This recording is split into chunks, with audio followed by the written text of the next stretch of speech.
What if I told you the Cleveland Browns are sitting on a quarterback controversy that could explode at any moment? Yeah, you heard that right.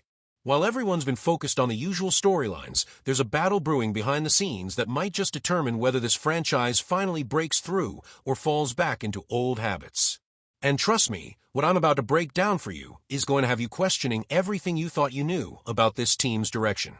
Before we dive into the chaos, if you're bleeding brown and orange like I am, do me a favor and smash that subscribe button.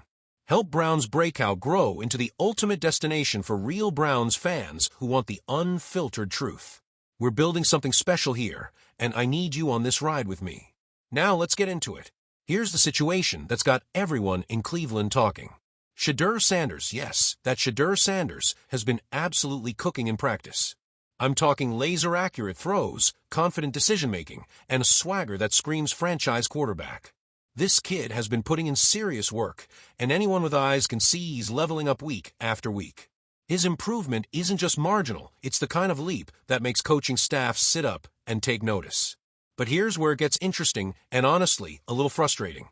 Despite everything Sanders is showing, the coaching staff seems locked in on Dillon Gabriel as their guy.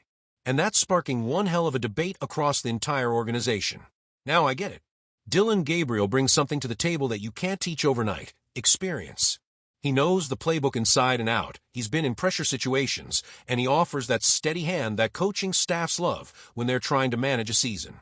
There's comfort in knowing what you're getting with Gabriel. He's not going to surprise you with rookie mistakes, and in a league where one bad decision can cost you a game, that stability matters. The front office clearly values what he brings: the reliability, the familiarity with the offensive scheme, and the ability to manage high-pressure moments without completely falling apart.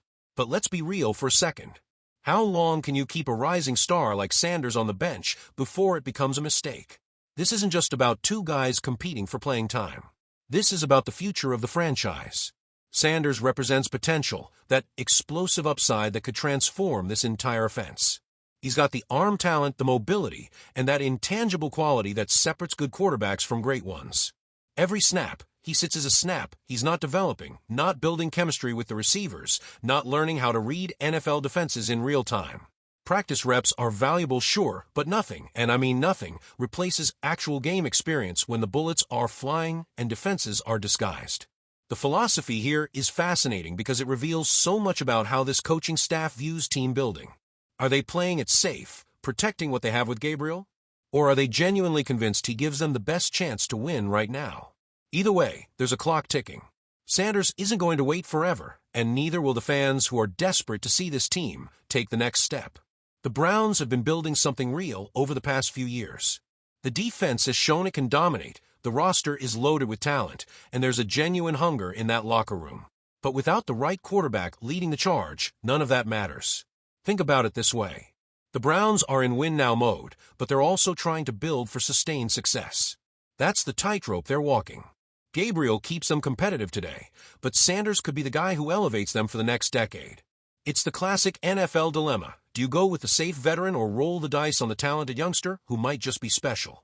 And the stakes couldn't be higher because in the AFC North, you don't get second chances. One wrong decision at quarterback and you're watching the playoffs from your couch while your division rivals are hoisting trophies.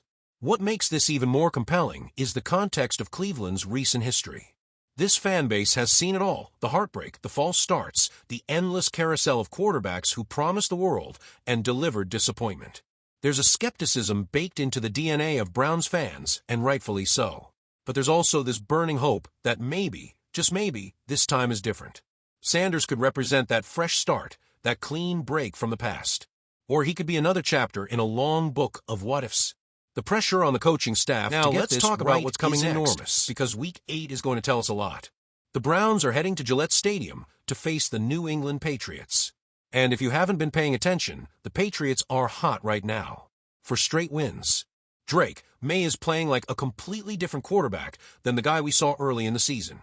The defense is flying around making plays. And the Browns are walking into their house trying to snap that streak.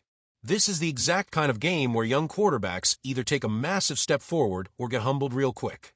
Gabriel's going to face pressure. He's going to face disguised coverages. He's going to face a coaching staff that's going to try to confuse him and make him beat them with his arm. This is where we find out if the kid is for real or if he's just been riding the wave of low expectations. But here's the thing that's keeping me up at night as a Browns fan. What happens if Gabriel struggles against New England? What happens if he throws a couple of picks, takes 5 or 6 sacks, and the offense looks completely out of sync? Does Stefanski stick with him through the growing pains? Or does the pressure from the fan base and the front office push him to make a change? Because once you pull Gabriel and put Sanders in, you can't really go back without creating a full-blown circus. Quarterback controversies in Cleveland aren't new. We've lived through more of them than any fan base should have to endure. But this one feels different because both of these guys have legitimate upside. Both of them could be the answer. And figuring out which one to commit to might be the most important decision this organization makes all decade. Let's zoom out for a second and talk about the bigger picture, because that's what really matters here. The Browns are in year one of what could be a 3 or 4 year rebuild, even though nobody wants to say that word out loud. They've got young pieces. They've got draft capital. They've got a coaching staff that's proven they can develop talent when given time. But the quarterback position is the foundation everything else is built on.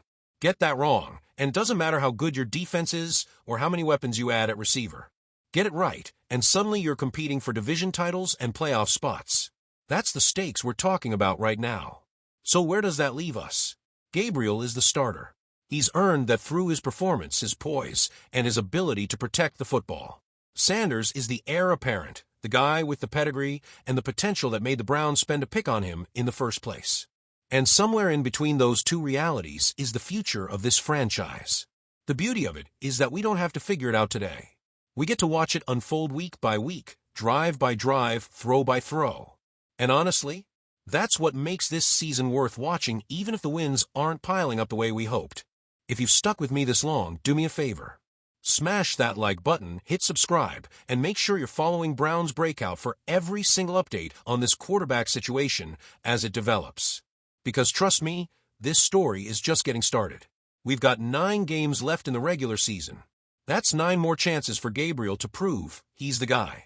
9 more chances for Sanders to push for playing time. 9 more chances for this coaching staff to figure out what they really have in that quarterback room. The Browns might be 2-5 right now, but the future? The future is wide open.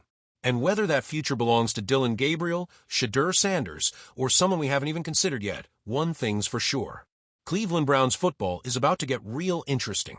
So buckle up, stay locked in, and let's see where this ride takes us. Because at the end of the day, we're all chasing the same thing. A championship, a quarterback who can get us there, and a team that finally lives up to the potential this city deserves.